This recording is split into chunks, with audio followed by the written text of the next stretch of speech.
again, this is the Anguttara. Bhikkhus possessing 3 qualities, a bhikkhu is practicing the unmistaken way and has laid the groundwork for the destruction of the taints. What 3? Here a bhikkhu guards the doors of the sense faculties, observes moderation in eating, and is intent on wakefulness. And then it's number 1. And how bhikkhus does a bhikkhu guard the doors of the sense faculties? Here, having seen a form with the eye, bhikkhu does not grasp its marks and features, since if he left the eye faculty unrestrained, bad, unwholesome states of longing and dejection might invade him. He practices restraint over it. He guards the eye faculty. He undertakes the restraint of the eye faculty. Having heard a sound with the ear, having smelt an odor with the nose, having tasted a taste with the tongue, having felt a tactile object with the body, having cognized a mental phenomenon with the mind, the bhikkhu does not grasp at its marks and features, since if he left the mind faculty unrestrained, bad, unwholesome states of longing and dejection might invade him. He practices restraint over it. He guards the mind faculty. He undertakes the restraint of the mind faculty. It is in this way that a bhikkhu guards the doors of the sense faculties. So in terms of sense restraint, that seems to be that's the groundwork to begin practicing the Subha meditation or wanting to be free from sensuality. So that you don't necessarily at all have to go and seek out beautiful objects and then practice this Subha that you were talking about, meditation. All you need to do is practice sense restraint. Yeah. All because alone. the whole mind is already geared towards the mistake of sensuality. So even if you're not actively seeking things with your senses, the mind and the thoughts and the way of attending, it's already implying sensuality. So that's why you don't need to go and prove to yourself or anything like that. You just need to keep restraining until the knowledge in regard to the nature of sensuality as fundamentally unattractive develops, and then of course you won't have to prove anything because you've done it. That's how you go beyond senses, when you lose any form of concern with them, towards them, including concern of proving that you're free from concern in regard to them. So if a thought comes up and the image of something that you're attracted to, which will inevitably happen, exactly. So in order for those thoughts of sensuality to become apparent, the actual senses must be well restrained beforehand. That's why the Vinaya, the Sila comes first, and that whole thing. So what you're saying is to actually see the signs and features of... Exactly, yeah, because sensuality is rooted in those thoughts, but you're not seeing those thoughts because you're immediately out with the senses seeking the pleasure. So that's the whole point of restraint. Like really unwavering restraint, like you don't give in. Because if you do, you're undermining your own clarity in regard to your own sensual thoughts, which means every time you give in, you sort of induce more obscurity that you have to undo later. So that's why, like, seeing the danger in the slightest fault. Because you know how hard it is to purify it, and then how hard it is to maintain it pure. Yet that purity is necessary for any sort of insight that you can develop in regard to the root of sensuality, which is the level of thoughts.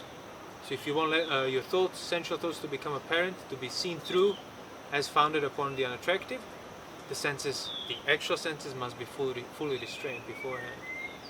Then the mind becomes clearer. The intent, the mind affected with sensuality, the sensual intent, and so on, or ill will, the same, becomes clearer when the body and the senses have been restrained beforehand. So there is absolutely never a reason to give in to non-restraint. If it's non-restraint, means it's not Dhamma. Obviously, just restraining senses in itself will not result in you understanding sensuality either. You need to know what to look for, how to look for, what I described in the previous talk. You have to see the unattractive basically in the heart of everything that's attractive, always. Like attractive cannot step and become independent from unattractive. But if you don't see that, then yeah, sense restraint is good, and your mind will probably develop in various ways, but not to the point of like the right view and the freedom from sensuality and so on. for that you need a bit more. But none of that would be available to be developed more if you don't have the sense restraint beforehand. So again, if this essential thought arises and you pick up the signs and features of that essential thought, you want to see that essential thought, No that matter what image, signs or features would be picked up, it's always you also want to maintain the perception of inherent foundations of disgust. So no matter where your mind goes, left or right, with those signs and features and prospects and possibilities, the unwavering perception of it's still very much always within the container of unattractive disgust.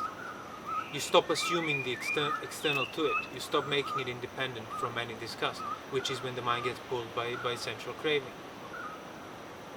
So that's what I mean, like you have to see it simultaneously present. Not like going like a method, a succession of steps or something like that. First you restrain the senses, that's as much as a method as you're going to get.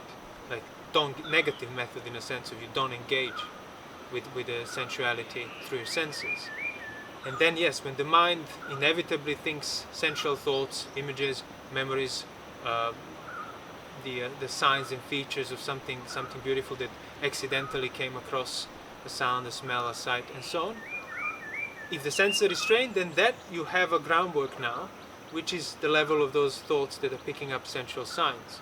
So you want to basically learn how to simultaneously see the inseparable basis of disgust in regard to any possibility of those sensual thoughts. Not this thought, or that thought, or this particular thought, any. Just entirely in its nature, in its domain, it's fully inseparable from the unattractive. It's rooted in it, inconceivable from. And that's how you get to know it, to discern it. And then you don't have to keep doing anything, because whenever sensuality arises, it arises with its disgusting heart. And you can't want it like at all. Not even in your imagination anymore. And that's how you would also understand that all the sensuality that has been in the past that you did engage in, all the sensuality that you would have engaged, it's still the same nature, same everything, cannot step outside of this basis, a vessel of disgust that's fully contained in it. In the same sense, slightly different topic, but in the same sense how Attavada ceases when you see that external to the five aggregates is inconceivable. Like no matter what self-view we might have, what conceit, it's fully contained within the arisen experience as a whole, which is the experience of the five aggregates. When you fully discern that, you will eventually stop assuming any external dimension to it, which is basically the definition of Attavada, a self that's external, that's independent of the five aggregates. And it's the same principle in regard to assuming the external, beautiful, independent of the foundation of the ugly, of not wanted, of dispersion. Which is why both are on the level of upadana, Attavada and sensual desire.